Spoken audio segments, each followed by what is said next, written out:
आदाब अस्सलाम दर्शकों, एक बार फिर से आपका हवाले दुनिया की ख़ास पेशकश नेताजी में स्वागत है। नेताजी में आज हमसे ख़ास बातचीत करने के लिए मौजूद हैं जनाब राजीव यादव साहब, जो कि रिहाई मंच के महासचिव हैं और इस वक्त चर्चाओं में इस वजह से हैं कि इन्होंने निज़ामाबाद से चुनाव लड़ने का फैसला किया है, जिसकी वजह से काफ़ी चर्चा बनी हुई है। और दूसरी चीज़ ये कि किसी दल से नहीं बल्कि निर्दल चुनाव लड़ रहे हैं। तो आइए ख़ास बातचीत करते हैं राजीव यादव साहब से। स्वागत है आपका। क्या माहौल है इस वक्त चुनाव का, आप भ्रमण कर रहे हैं इधर उधर? देखिए, चुनाव का माहौल जो है पूरा आंदोलनों का पूरा माहौल है। हम तो इसी तरह से देख रहे हैं और 3 बड़े आंदोलन हमने किए हैं 2017 की इस रिजीम के आने के बाद। 2 अप्रैल 2018 को भारत बंद हुआ दलित मुद्दे पे, और उसके बाद नागरिकता आंदोलन हुआ, जिसमें बड़े पैमाने पर जो है शाहीन बाग से जो लहर निकली, घंटा घर, रोशन बाग होते हुए इस देश में व्यापक एजेंडा बनाया कि इस देश में नागरिकता सहरियत के सवाल पे लोग उठ खड़े हुए संविधान को बचाने के लिए। और तीसरा बड़ा आंदोलन किसान आंदोलन। इन तीनों आंदोलनों की पूरी धमक जो है वो जमीन पर है। और लोग जहाँ पे हम जाते हैं पूछते हैं कि आप किस पार्टी से हैं, हम बताते हैं हम आंदोलन से हैं, तो लोग कहते हैं किसान आंदोलन से हैं, दलित आंदोलन से हैं। तो मतलब आंदोलनों की जो चाहत है इस देश में बड़ी है, और जो व्यापक साथ समर्थन मिल रहा है, जो संसाधन मिल रहा है, जो सहयोग मिल रहा है, वो मुझे आंदोलनों के बल पे मिल रहा है। और तमाम देश भर के तमाम लोग जो है आ रहे हैं, और व्यापक स्तर पर ये एजेंडा, सुरक्षा का एजेंडा खासतौर पर हम बनाने पर कामयाब हुए हैं निजामाबाद से। क्षेत्र में मतलब जब आप जा रहे हैं तो लोगों से क्या बातचीत हो रही है? देखिए, पूरे क्षेत्र में इस 4.5 साल में 5 साल में जो मौजूदा गवर्नमेंट है, इसमें सुरक्षा का सवाल सबसे बड़ा सवाल है। आज एक लड़की की माँ जो है परेशान रहती है कि उसकी बेटी जो है सकुशल घर वापस आ जाएगी कि नहीं। हाथरस हर घर में जिंदा है, हर घर में हर माँ परेशान है कि उसकी बेटी वापस आ जाएगी कि नहीं। हर घर में परेशान रहता है हर वो युवा कि वो जा रहा है और वो क्या मॉब लिंचिंग न हो जाए, उसे गैंगस्टर न लग जाए, उसका इनकाउंटर न हो जाए। हर घर में पुलिस का जो आतंक है उससे परेशान रहते हैं कि कल की डेट में कोई पुलिस वाला आ करके जो है उसको जो है उठा न ले, उसके खिलाफ फर्जी मुकदमे न ला दे।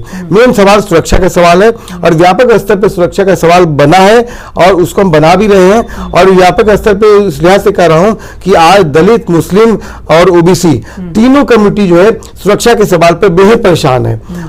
और उनके पूरा और युवाओं को खास तौर पर टारगेट किया गया है। और आजमगढ़ में जो है 13 से अधिक नौजवानों को इनकाउंटर में मारा गया। अभी पिछले दिनों कामरान नाम की लड़की का इनकाउंटर हुआ, चर्चित इनकाउंटर हुआ, जिसमें उसकी आंख फोड़ दी गई, दांत तोड़ दिया गया, हाथ तोड़ दिया गया। तो ये सब सवाल हमारे एजेंडे में है, और ये जनता का एजेंडा है, और ये जनता इसी एजेंडे पे हमको मान रही है और इस चुनाव को खड़ा कर रही है। अच्छा, उत्तर प्रदेश जहाँ जाति की राजनीति होती है, जहाँ धर्म की राजनीति होती है, ऐसे में आपका आंदोलन और सुरक्षा का सवाल खड़ा करके चुनाव लड़ना, कितना आप इसमें सफल होंगे, क्या लगता है? देखिए, योगी आदित्यनाथ की गवर्नमेंट में आने के बाद उन्होंने कहा कि हम अपराधी छोड़ दे, उत्तर प्रदेश ठोक देंगे। या फिर उन्होंने कहा कि जो CNRC का आंदोलन हमने किया जिसमें 23 नौजवान हमारे शहीद हुए, उसमें कहा बदला लेंगे, पुलिस ने गोलियां चला दी। और तीसरा सवाल, जब 700 किसान शहीद हो गए। हम इन सवालों को एड्रेस करते हैं, लोगों के दिलों को छूता है ये। लोग जानते हैं उसके अपने जो लोग मारे गए हैं उनको, या उनका जख्म जो है उनको जो है याद आता है, और वो कभी नहीं भूल पाते हैं कि किस तरीके से पुलिसिया दमन किया गया, किस तरह से जो दिल्ली की सड़कों पर कीले नहीं गाड़ी गई, वो बल्कि किसानों के सीनों पर कीले गाड़ी गई थी जो है, और किसान उसका दर्द महसूस कर रहा है। जब हम इस एजेंडे को कहते हैं कि आपके खेत में जब सरसों को 35 रुपया थी, अडानी अंबानी के गोदाम में पहुंचते हुए 80 रुपया हो गई, और 85 रुपए का तेल 230 रुपया हो गया, तो लोगों के दिल को छूता है। ये जो सुरक्षा, आप लोगों की भावनाओं से खेलते हैं। नहीं, अपना फायदा निकाल रहे हैं, लोगों की भावनाओं से खेल। नहीं, हमने नहीं, देखिए ये बेसिकली अपने फायदे के लिए आप लोगों की भावनाओं से खेल के वोट बटोर रहे हैं। नहीं, देखिए ये जो सवाल है, ये एजेंडा है, ये राजनीति का प्रमुख एजेंडा है।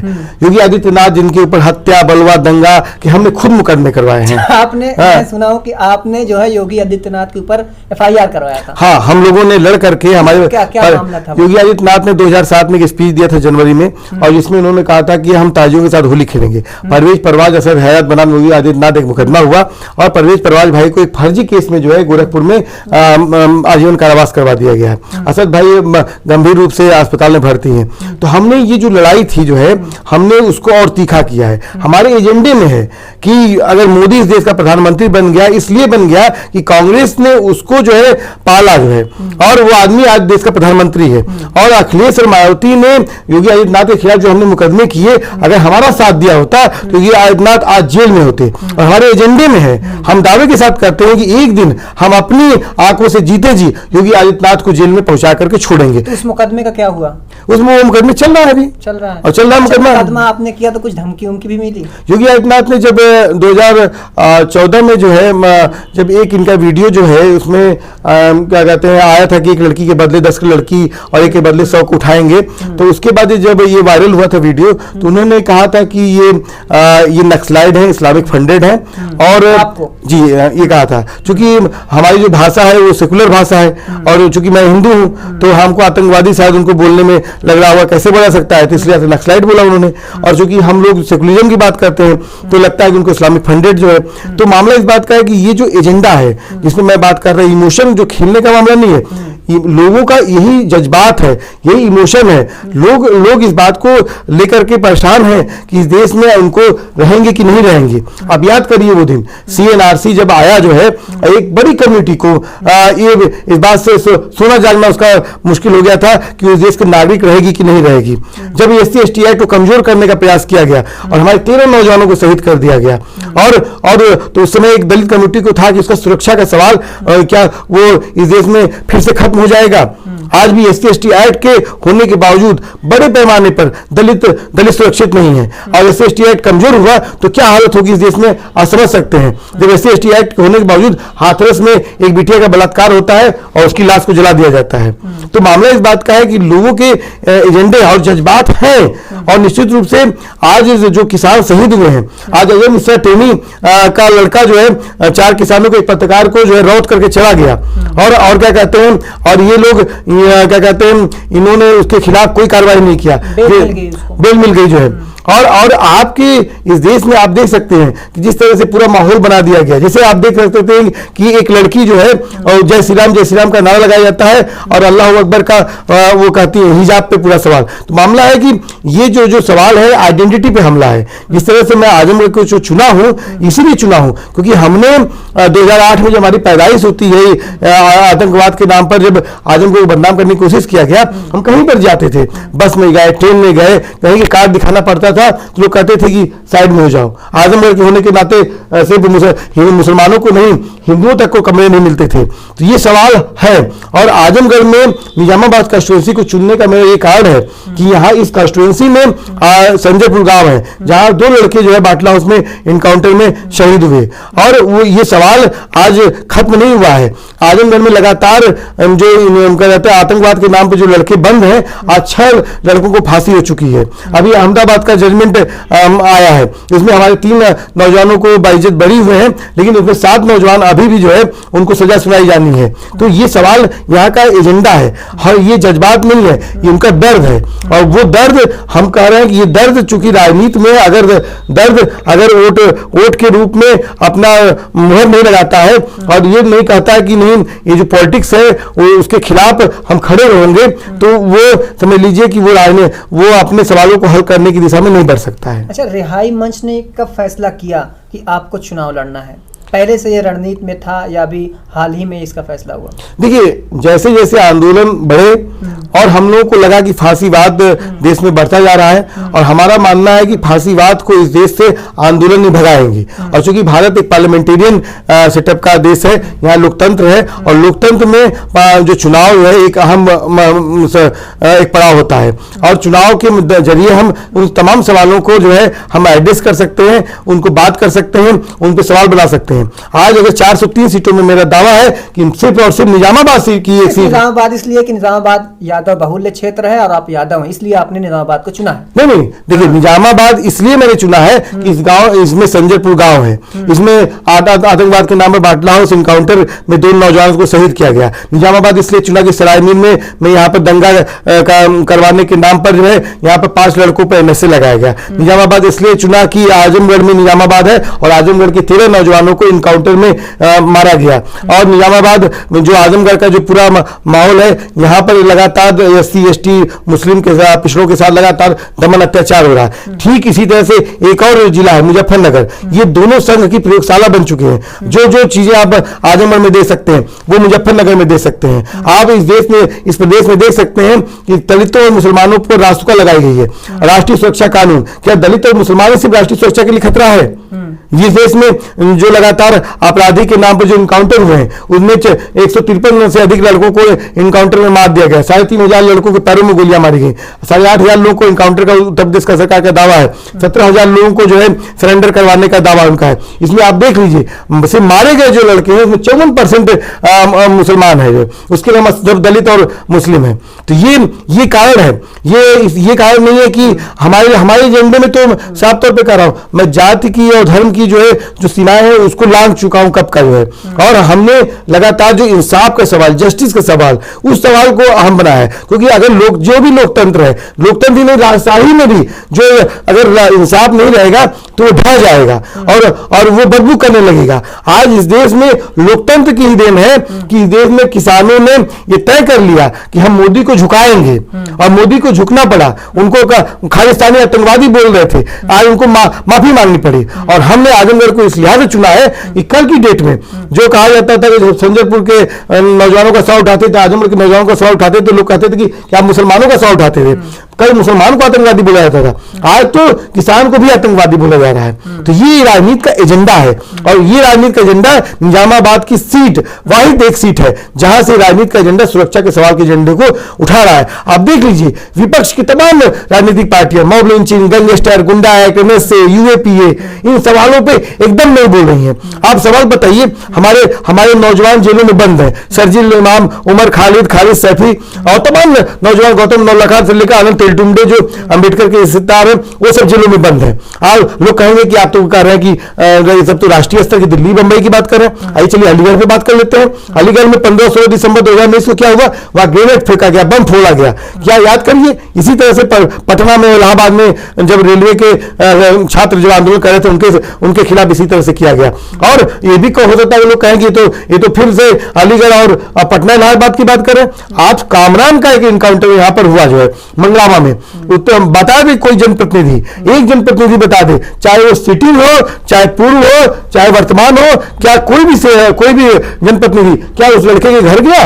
सिर्फ और ये कह दिया गया कि मुख्तार अंसारी का शूटर है, मुख्तार अंसारी इसके शूटर के नाम पर लगातार इनकाउंटर कर रहे हैं, लगातार मार रहे हैं। यहां तक कि चित्रकूट की जेल में मुकीम काला और गाजीपुर के एक व्यक्ति को मारा गया, और ईद के दिन मारा गया। ईद के दिन आप मार के क्या मैसेज देना चाह रहे हैं? ये मैसेज देना चाहते हैं ना कि आप हर जो खुशी का क्षण है उसको गम में तब्दील करना चाहते हैं। तो ये इन राजनीति के एजेंडों के साथ मैं आया हूं, और इन राजनीति के एजेंडे पे किसी भी विपक्ष की पार्टी के पास कोई जवाब नहीं है।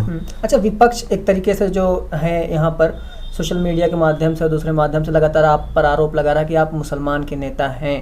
इसी आरोप से बचने के लिए मैंने आपके बैनर्स देखे हैं, उस पर आपने लिखा है किसान नेता। ये आरोप से बचने के लिए आपने किसान नेता लिखा है? नहीं, देखिए, मुसलमान के नेता है, आप कबूल कर रहे हैं कि आप मुसलमान के नेता हैं? नहीं, देखिए, हम सेकुलरिज्म और लोकतांत्रिक जो ढांचा है इसकी बचाने की, इसकी जो जद्दोजहद है, इसकी जिद है। डॉक्टर भीमराव अंबेडकर की जो जिद थी कि इस देश में संविधान बने, दबे कुचले जो शोषित वंचित हैं उनको उनका अधिकार मिले, और वो संविधान को बचाया, संविधान को उन्होंने बनाया। और हमारी जिद है कि संविधान को हम बचाएंगे और संविधान को हम आगे ले जाएंगे। और आज जो ये तीनों चारों आंदोलन की बात कर रहे हैं हम, ये सब के सब संविधान से जुड़े सवाल हैं। हम गोडसे के वारिस नहीं है, हम सावित्रीबाई फुले फातिमा शेख की औलादे हैं। हमने इस देश को में देखा है कि जो दमन, उत्पीड़न, भेदभाव, छुआछूत, हम फिर से यहाँ पे मनुवाद ब्राह्मणवाद का झंडा नहीं बुलंद होने देंगे।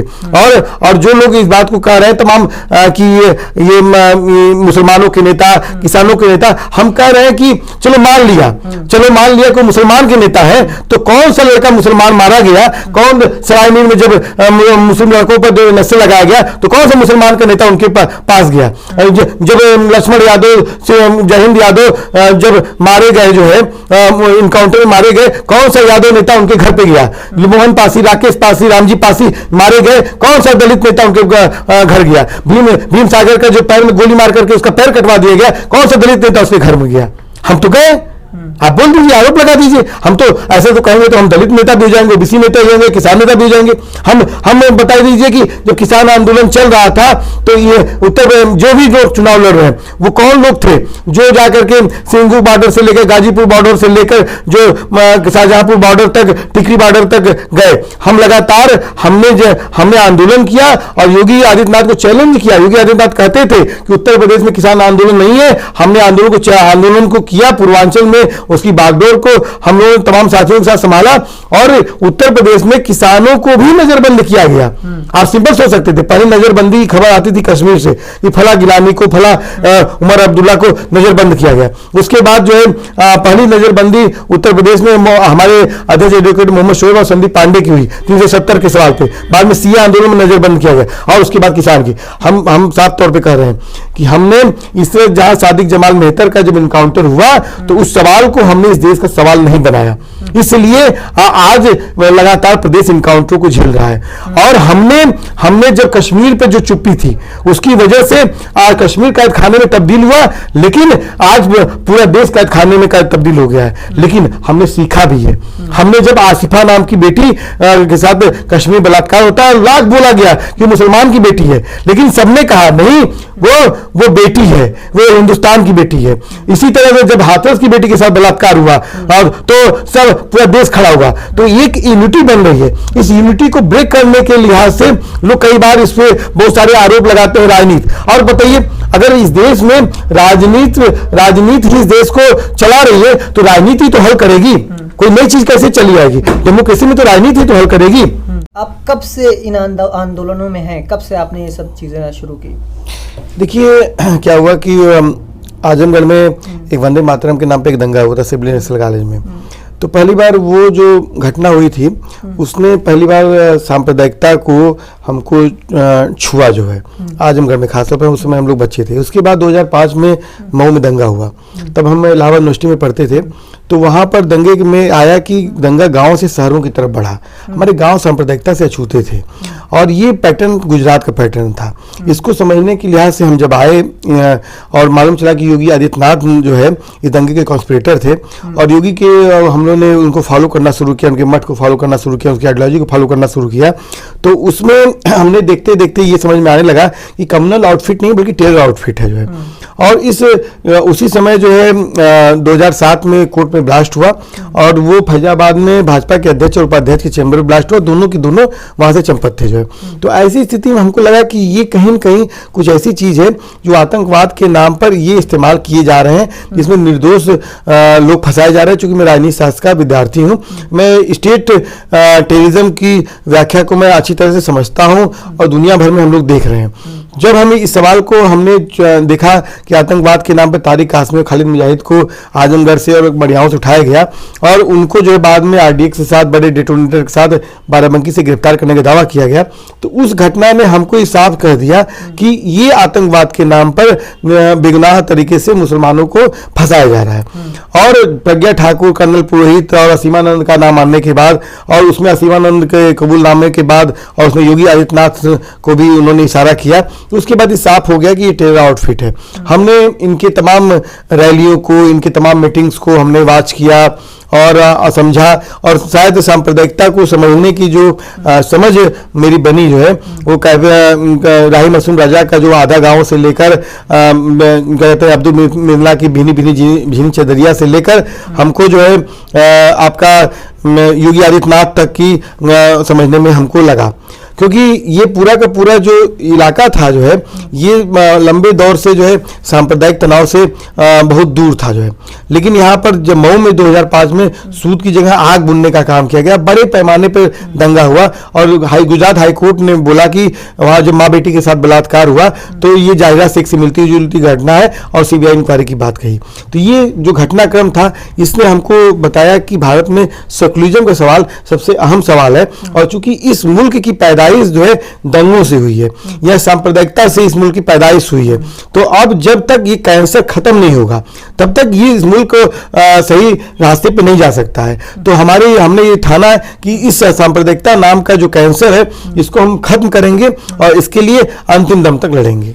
अच्छा, एक वीडियो क्लिप हमने देखा, उसमें धमाधम आप पे लाठी पड़ रही है, किस आंदोलन की वीडियो है वो? देखिए 2012 में मध्य प्रदेश में सिमी के नाम पर 8 लड़कों को अरेस्ट किया गया था और उनको बाहर कहा गया कि लकड़ी की चाबी से वो लोग ताला खोल दिया और बाहर ला करके उनका इनकाउंटर किया गया। उसके बाद उस सवाल को हमने उठाया और बड़े पैमाने पर उठाया और 2 नवंबर 2016 को जो है जब हम लखनऊ में प्रोटेस्ट कर रहे थे और अखिलेश यादव की सरकार थी, तो उस समय जो है पुलिस ने कहा कि आप बैनर नहीं बांध सकते हैं, आप माइक नहीं बांध सकते हैं, आप सिमी के लोग हैं। हमने कहा नहीं, ये हमारा राइट है, हम कोई भी हो, कोई लोग हैं जो है, लेकिन हमारा राइट है कि कोई इनकाउंटर हुआ है, कोई गलत नाइंसाफी हुई, उसके खिलाफ हम खड़े हों। और उसके बाद पुलिस ने जो है हमको काफी मारा पीटा और सबसे दिलचस्प ये सुना कि जो है आपको मतलब हार्ट अटैक भी आया था उसी के बाद आया है। और उसमें सबसे दिलचस्प बात ये था कि जो पुलिस वाला मुझे मारने के बाद जो है और उसने जब मैं होश में आया जो है तो उसने पूछा कि तुम पहले क्यों नहीं बताया तुम यादव हो। मतलब कि एक माइंडसेट बना दिया गया है कि अगर आप हल्की सी दाढ़ी आपके पास है, आप थोड़ा उर्दू अल्फाज बोलते हैं तो आपको मुस्लिम समझ करके मार देता है। आप इसको देख सकते हैं, लॉकडाउन में भी है, लॉकडाउन में भी आप देख सकते हैं कि सिर्फ और सिर्फ दलितों और मुसलमानों को पीट पीट कर मार डाला गया। चाहे अम्बेडकर नगर की रिजवान का सभा, उसको पुलिस ने लॉकडाउन में पीट पीट कर मार डाला। चाहे लखीमपुर खीरी में एक दलित नौजवान को इतना टार्चर किया कि उसको आत्महत्या करने पर मजबूर करना पड़ा। इसी तरह बहराइच में एक लड़के को मॉब लिंचिंग में मारा और इसी तरह उस समय एक गाय भैंस चलाने वाले लड़के को मारा। तो मतलब कि ये टारगेट किलिंग है, ये कोई मॉब अटैक नहीं है। और मैं इसी बात को कह रहा हूं कि ये सवाल हमारा सबसे बड़ा सवाल है। चाहे इस देश में एक पैटर्न बन गया है ना कि गुजरात दंगा करवाइए, आप इस देश के प्रधानमंत्री बन जाइए, मऊ में जलवा दीजिए, आप गोरखपुर पश्चिम बस्ती पडरौना जलवा दीजिए, आप उत्तर प्रदेश के सीएम बन जाइए। और लगातार लोग मॉब लिंचिंग करके जो लोग वीडियो बनाते हैं वो दरअसल नेता बनने का एक शॉर्टकट है। प्लानिंग के साथ प्लानिंग के साथ है, एक शॉर्टकट है कि वीडियो वायरल हुआ और नेता बन गए और नेता बनने के बाद वो लगातार इसको देखिए, इसका खामियाजा से मुसलमान को नहीं भुगतना पड़ेगा। मैं एक उदाहरण दे रहा हूं कि प्रिंस तिवारी नाम का एक लड़का था और वो खूब अजीब टाइप की पोस्ट करता था फेसबुक पे, बलिया का था कि हम खुखरी कोई होता है, हम खुखरी डालेंगे और मुसलमानों की किडनी निकाल देंगे, हाथ निकाल देंगे। और उसने अपने जीवन की पहली घटना रागिनी दुबे नाम की लड़की का किया। मतलब कि अगर हम शैतानों को पालेंगे तो वो शैतान जो है हम दूसरों के पाल रहे हैं, वो हमारे अपनों को भी मार देंगे।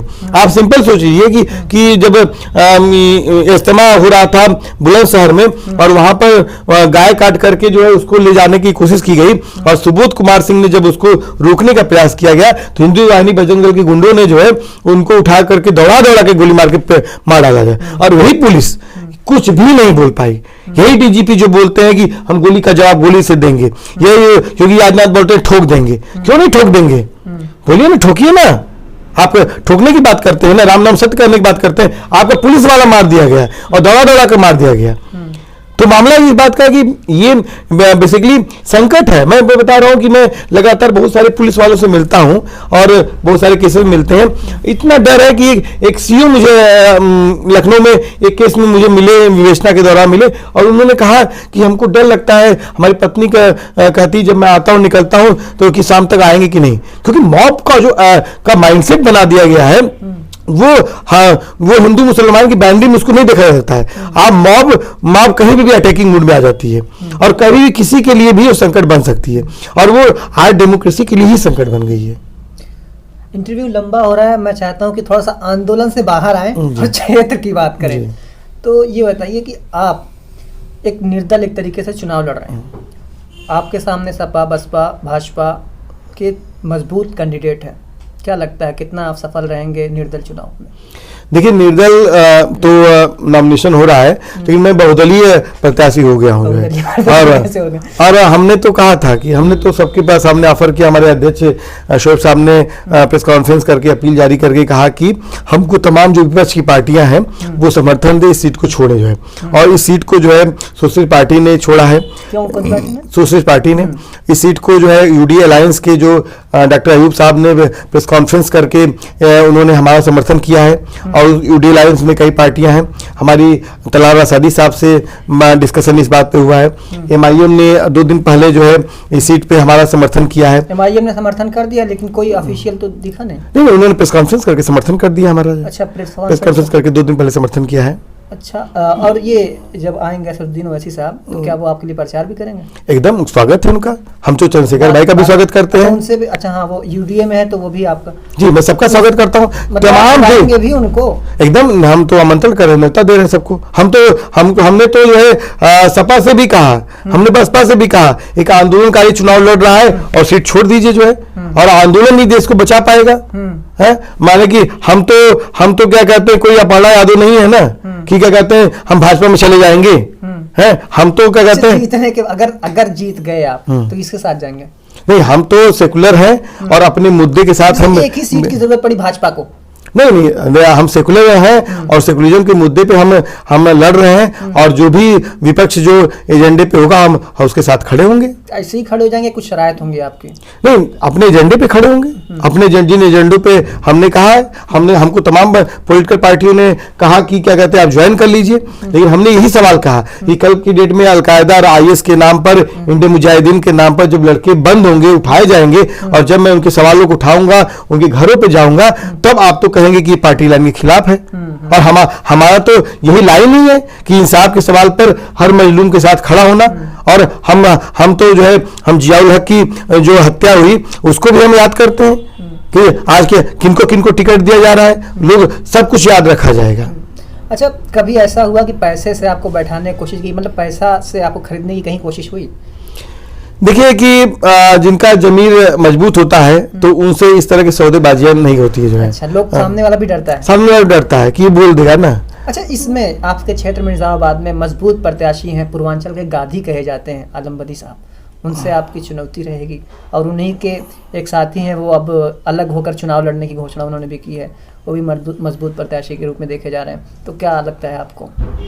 मैं दोनों का सम्मान करता हूं, लेकिन कुछ सवाल भी हमारे हैं कि निजामाबाद में जो हालात हैं उनके लिए जनप्रतिनिधि और उनके जो भी सेक्रेटरी रहे हैं वो लोग भी उतने ही जिम्मेदार हैं। आज निजामाबाद आप देख सकते हैं कि आम, लाल मिर्चा और कटहल का कितना बड़ा पैदावार का केंद्र है। क्या कोई फूड प्रोसेसिंग यूनिट यहाँ पर लगी? निजामाबाद में मिर्जापुर में एक हॉस्पिटल है, वो हॉस्पिटल बसपा गवर्नमेंट से बना पड़ा हुआ है। वो हॉस्पिटल चल जाता तो यह कोरोना में शायद जो मौतें हुई इस इलाके में, संजयपुर से लेकर फरीदाबाद से लेकर पूरा मुड़ियार तक जो मौतें हुई, शायद कुछ लोगों की मौतें कम होती जो है। इसे पूरा इलाके में आर्सेनिक से पूरा जूझ रहा है इलाका।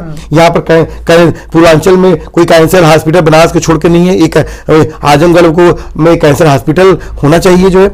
यहाँ के लोग लगातार पीजीआई जाने पे मजबूर होते हैं। आखिर में ये जो सवाल है, हम सिर्फ नाली खड़ंजे की बात नहीं कर रहे हैं। वो तो एक विधायक का कार्य है और तमाम मद में पैसे आते हैं। हम तो पूरा इंफ्रास्ट्रक्चर की बात कर रहे हैं। विधायक विधि बनाने के लिए होता है, इंफ्रास्ट्रक्चर को डेवलप करने के लिए लाता है, जिससे कि इंफ्रास्ट्रक्चर डेवलप हो जाए। हम तो कह रहे हैं कि पूर्वांचल में पूर्वांचल विकास निधि 1993 में आई, उसके बाद कितनी पार्टियां आई, ये जनप्रतिनिधि भी उसमें रहे होंगे। क्या पूर्वांचल विकास निधि का खर्चा यहाँ के माइग्रेंट लेबर पे होगा कि नहीं होगा? क्या इसको लेकर कभी कोई राय मशवरा हुआ?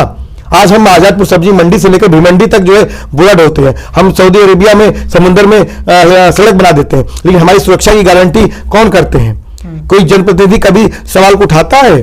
हमारे तमाम जो मजदूर साथी जो है वो लगातार इन इलाकों में जो है वो जाने को, माइग्रेंट होने को मजबूर हो रहे हैं। आप सिर्फ और सिर्फ ये उत्तर प्रदेश गवर्नमेंट का ऑफिशियल आंकड़ा है कि 38 लाख मजदूर कोरोना में वापस आए। हमारा तो कहना है कि 1 से सवा करोड़ लोग जो है, क्या कोई भी विपक्ष का जो राजनीति करने वाले हैं, सत्ता पक्ष ने तो जो भ्रष्टाचार किया है, क्या इन एजेंडों को एड्रेस करी है? ये एजेंडे हमारे एजेंडे हैं और इन एजेंडों पे जनता हमारे साथ खड़ी है।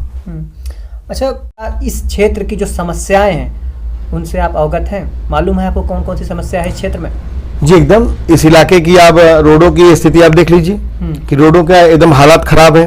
अगर किसी महिला को डिलीवरी हो रहा है तो वो अस्पताल पहुंचते पहुंचते जो है उसकी मौत हो जाएगी। इस इलाके में लगातार हॉस्पिटल आप देख लीजिए, मिर्जापुर का हॉस्पिटल बना पड़ा हुआ मायावती गवर्नमेंट के समय से, आज तक वो क्या कहते हैं वो शुरू नहीं हो पाया जो है। इस इलाके में कटहल, आम की जो और लाल मिर्ची की पैदावार है, क्या कोई भी प्रतिनिधि और कोई भी जनप्रतिनिधि का प्रतिनिधि क्या इस सवाल को कभी उठाया है? इस सवाल पे कभी कोई बात नहीं हुई है। इस इलाके में बड़े पैमाने पर युवा दौड़ता है और पुलिस भर्ती के लिए सेना में जाने के लिए भर्ती के लिए दौड़ता है। इस इलाके में एक स्टेडियम नहीं है। इस इलाके में अगर एक स्टेडियम होता तो शायद उस नौजवानों को ज्यादा बल मिलता, यहाँ से और नौजवान को प्रेरणा मिलती। तो ये सवाल हमारे सवाल हैं, हमारे खेती किसानी से लेकर जवानी हमारे सवाल हैं। और ये जो पूरा निजामाबाद का बेल्ट है ये किसानों से लेकर जवानों का बेल्ट है और इनकी लगातार उपेक्षा की गई है और इन सवालों पे कभी कोई बात ही नहीं करता है। आप इस इलाके में बिजली का सवाल बड़े पैमाने पर है, यहाँ पर बिजली में लगातार अनियमितता रहती है। हमें लगातार बहुत सारे गांव में जाता हूँ, मालूम चलता है कि ट्रांसफार्मर जल गया, कई दिन तक ट्रांसफार्मर नहीं पहुंच पाता है जो है। और तो ये यहाँ के जो जमीनी सवाल है, यहाँ पर आर्सेनिक से पूरा इलाका जूझ रहा है, कैंसर के बड़े पैमाने पर पेशेंट है जो है, लेकिन उनके सवालों पे कोई बात नहीं कर रहा है जो है। आज इस इलाके में जरूरत इस बात का है कि कैंसर हॉस्पिटल हो जाए जहां पर लोग अपने इलाज करा सके। इस इलाके में लगातार हम देख रहे हैं कि आपको जो शिक्षा का जो पूरा स्तर है, जो स्कूलों की स्थिति है, वो भी यहाँ पर बस से बदतर है। अगर यहाँ पर ढंग से जो है सरकारी स्कूल बनते खुलते तो उससे यहाँ का और भी विस्तार होता। जबकि ये इलाका आप देख सकते हैं कि इस इलाके में जामिया, एमयू, एयू, बीएचयू से लेकर तमाम देश भर के विश्वविद्यालयों में यहाँ के लड़के पढ़ते हैं। अगर इस इलाके में अगर इस तरह के और भी महाविद्यालय और इस तरह के तमाम इंस्टीट्यूशन खुलते तो शायद लोगों को, बहुत सारे लोग ऐसे लोग जो नहीं जा पाते हैं वो यहाँ पर पढ़ करके वो आगे बढ़ सकते थे। आखिर में मैं चाहता हूं कि कुछ सवाल हैं मेरे जिसके सिर्फ आप एक लफ्ज में जवाब दें। ठीक, जिन वादों की आप बात करें, जो समस्याएं हैं, जीतने के बाद उनको पूरा करेंगे? जी एकदम करेंगे। चुनाव जीतने के बाद क्षेत्र के लिए नेता होंगे या बेटा? देखिए हम अनुकारी हैं, अनुकारी रहेंगे। जीतने के बाद जिस तरीके से आज क्षेत्र में जा रहे हैं इस तरीके से जाएंगे या एसी रूम वाले नेता आप भी बन जाएंगे? देखिए हम लोग तो लगातार सड़कों पे रहे हैं, आंदोलन करते रहे हैं और नहीं वो तो लगातार जीतने के बाद इस तरीके से रहेंगे, इसी तरह रहे हैं और इसी तरह 17 साल से रहे, इसी तरह से रहे। ये रहने की आदत हो गई है। ये आदत जनता में हमको सिखाई है, पढ़ाई है और इसी में हमारी लगन है। अच्छा, आखिर में मैं चाहता हूँ आप अपनी जनता से, अपने क्षेत्र की जनता से क्या कहना चाहते हैं? देखिए ये जो आजमगढ़ का इलाका है इसको जो है आतंकवाद के नाम पर इसको टारगेट किया गया और मेरा इस कंस्टिट्यूएंसी से लड़ने का जो सवाल भी बना या मेरी भी पैदाइश हुई वो इसी पे कि हमारी आइडेंटिटी पे हमला था। और आज जब हम बात करें जिस दिन, आज शाहिद आजमी की शहादत दिवस है। आज के दिन शाहिद आजमी को मुंबई में मारा गया था और शाहिद को जो है आतंकवाद के नाम पे फर्जी केस में फंसाया गया था और बाद में वो जब निकले जेल से तो वो वकालत करने लगे और वो क्या कहते हैं ऐसे लड़कों का ही मुकदमा लड़ते हुए शहीद हो गए। हम यही कहेंगे कि हमको हर गरीब के, मजलूम को जहां पर भी नाइंसाफी हो रही है वहां पर खड़ा होना चाहिए, क्योंकि डेमोक्रेसी की बुनियाद इनमें ही इंसाफ है। अगर इंसाफ नहीं होगा तो डेमोक्रेसी जो है खत्म हो जाएगी और डेमोक्रेसी को बचाना, संविधान को बचाना ये सबसे महत्वपूर्ण सवाल है। आज आप देख सकते हैं कि लोग कहते हैं कि रोहित वेमुला एक नौजवान, दलित नौजवान, उसको आत्महत्या करने पे मजबूर होना पड़ा। नजीब एक लड़का गया और वो गायब हो गया, उसका पता नहीं चला। तो आज की डेट में जो हमारा सुरक्षा का सवाल है, युवाओं का जो पूरा सवाल है, वो सबसे बड़ा सवाल है। हम चाहेंगे कि इस एजेंडे पे बातचीत हो। शुक्रिया हमसे बातचीत करने के लिए। शुक्रिया। मैं आपका शुक्रिया इस तरीके से नहीं मानूंगा। पहले आपका शुक्रिया हम इस तरीके से मानेंगे, आप हमारे उधर देखिए और चैनल में जो लोग देख रहे हैं उनसे कहिए कि आप सब्सक्राइब करिए। जी शुक्रिया। और आप सभी लोग भाई के चैनल को सब्सक्राइब करिए। तो मैं आपको एक दूसरे आंदोलन के लिए तैयार रहना पड़ेगा कि मैं इतनी मेहनत कर रहा हूँ, मेरे सब्सक्राइबर नहीं बढ़ रहे हैं, इसके लिए भी मैं आंदोलन करूंगा और आपको साथ लेके चलूंगा। ये बेहतर है, ठीक है, शुक्रिया। और हम शुक्रिया अदा करने चाहेंगे सस्ता गारमेंट के कि जिन्होंने हमको अपनी ये जगह दी जहां हम बैठकर इस वक्त बातचीत कर रहे हैं। सस्ता गारमेंट जो कि होलसेल और रिटेल जीन्स और शर्ट की दुकान है सरायमीर सुपरमार्केट में, इनके भी शुक्रगुजार हैं और आप सब के भी शुक्रगुजार हैं कि आप अभी तक हमारे साथ बने रहे। धन्यवाद।